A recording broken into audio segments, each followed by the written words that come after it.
So the 2013 charts of Google's most popular searches in Australia are just in, with the top Google search at number 1 being "What is twerking?", shortly followed by "Who is God?". Now, on saying this, I don't think you have to be a genius to figure out which of the two questions is more important to be asking Google. I mean, one could potentially explain the reality of our existence, while the other would potentially leave us scarred for the remainder of our existence. And look, I know there's a lot of skepticism surrounding this issue, and quite frankly, I don't blame you. I mean, the meaning of God has been thrown around so often we forgot what it means. From some Zeus-like man in the sky with a big beard, to Thor, to a half-animal, half-human creature, to Kanye West shamelessly producing a track titled "I Am God" on his album Yeezus, to Eminem then self-proclaiming himself as the rap god, a new brand of clothing titled "I Am God", and who could forget Justin Bieber and his believers. You affectionately refer to your fans as beaners. No believers. And now I understand that most of this may be exaggerated, and many of these examples are mere semantics and plays on words that are probably being taken out of context, as let's face it, nobody actually believes in Bieber, and I highly doubt that Kanye West considers himself a god. When someone comes up and says something like, "I am a god," everybody says, "Who does he think he is?" I just told you who I thought I was, a god. And now Kanye West smashes his head into a street sign really, really hard.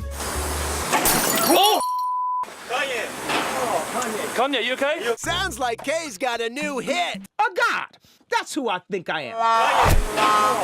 Kanye, you okay? So with all these misconstrued definitions of God, the least I could do is help clear the water and help us finally find out who is God. Well, to begin, let's start with the things that we all agree on.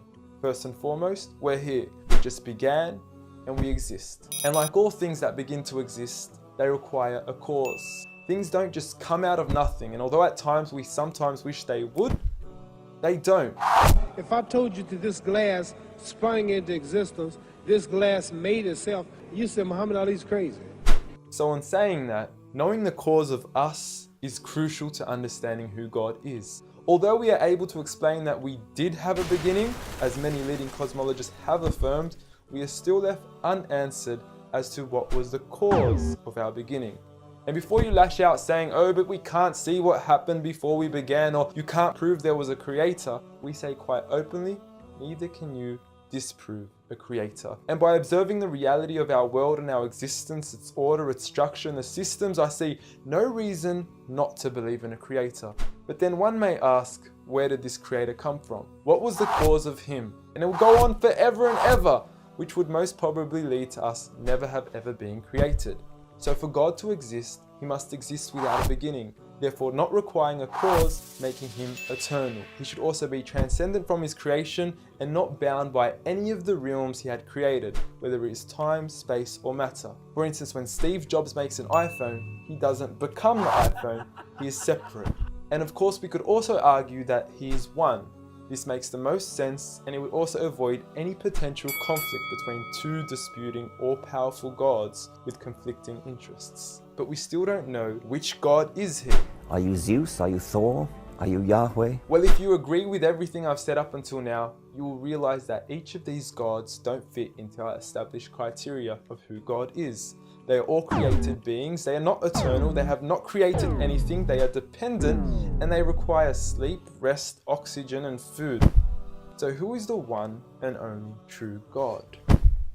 I present to you a God who is one and only, eternal, exists without a beginning, who was uncreated, requiring no cause for himself, yet being the absolute cause and creator of everything else. Allah. A simple definition of God that is logical and rational. There is nothing like him, no man, no creature, nothing imaginable. He is the one who is perfect, although I don't like using the word perfect because our understanding of perfection would never encompass his true essence. He is in control of everything, whereby nothing can harm us unless he wills it. He is the all-knowing, the all-hearing, and unlike our friend Kanye, he is the all-seeing. Many of us would then argue that although these verses do provide a logical and sound concept of God, how do we know that these words are indeed the words of God? Well, first and foremost, the Quran isn't just any book. It was revealed over 1400 years ago as direct revelation from God to the final prophet Muhammad, peace be upon him, and was sent as the most eloquent piece of literature to before mankind.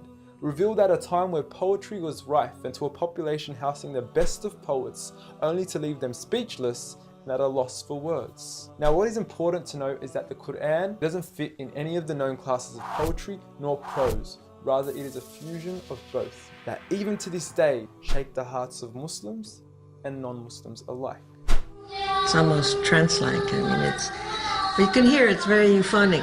I mean, there's a lot of internal rhyme and end rhyme, and the rhythm is not predictable, and it's beautiful. Even to this day, the Quran remains incomparable and stuns humanity with its accurate references to science and history, from accurate descriptions of the human embryo to historically accurate references to the different rulers in the different Egyptian dynasties. And no matter how many times people will try to discredit the Quran on its authenticity, it remains standing. Will you please, at the very next science lesson, get some salt water, get some fresh water, and mix them and see what happens? The Quran says 2 seas, not 2 cups of water. And to those that doubt it is from God, the challenge is simple. Bring forth something that can compare. And now, although this challenge has been attempted multiple times throughout the past, history has witnessed that no man has been able to rival the Quran. But does this challenge still apply today? Well, we could surely put it to the test, and who better to choose than the self-proclaimed rap god. Call yourself the rap god. Eminem, dubbed the best of his time, being incomparable with anyone in his league. The last thing the world needs is another me. Now, if we compare the works of Allah with the works of Eminem, we are left with this. Slickety gibbity hippity hip hop, rappity rap, packing a mac in the back of the act, pack back, rap, yak, yakety yak yak. At the exact same time, I attempt these lyrical acrobat stunts. Look, content-wise, I don't know. However, we can't deny that lyrically he is impressive. He has rhythm, rhyme, style, alliteration, and assonance. A short video online even indicates that in one of his songs he almost made every second to third word rhyme. But how does he compare with the Quran's smallest chapter of 3 verses, Surah Al-Kawthar? Now, in just 10 words, Allah is able to use over 30 linguistic and rhetorical devices, including emphasis, multiple meaning, grammatical shift, word order and arrangement, ellipsis, conceptual relatedness, intensification, choice of words, repetition, intimacy, exaggeration, and prophecy, along with many, many more. What's also important to note is that the linguistic devices in the Quran aren't just thrown about randomly. For instance, Allah would use palindromes strategically to describe the terms glorify your Lord and the orbiting of planets, as though both processes are occurring continuously, non-stop, one after the other. The shortest chapter in the Quran also contains a rhetorical device that no one can compete against nor replicate: prophecy.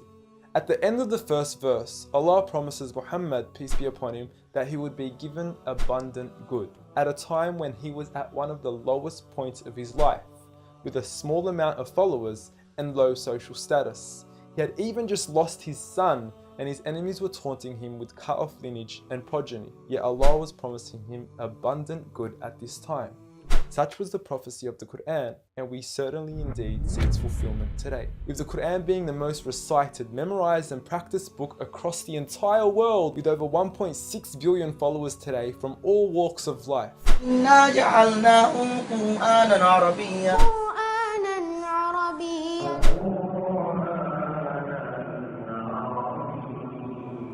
Now, I know many of you are probably thinking, okay, cool story bro, but what's the purpose of the Quran? Well, the importance is that it gives meaning to life, from our overall purpose of existence to why we're here and what happens once we die. God teaches us that each and every single one of us is being tested.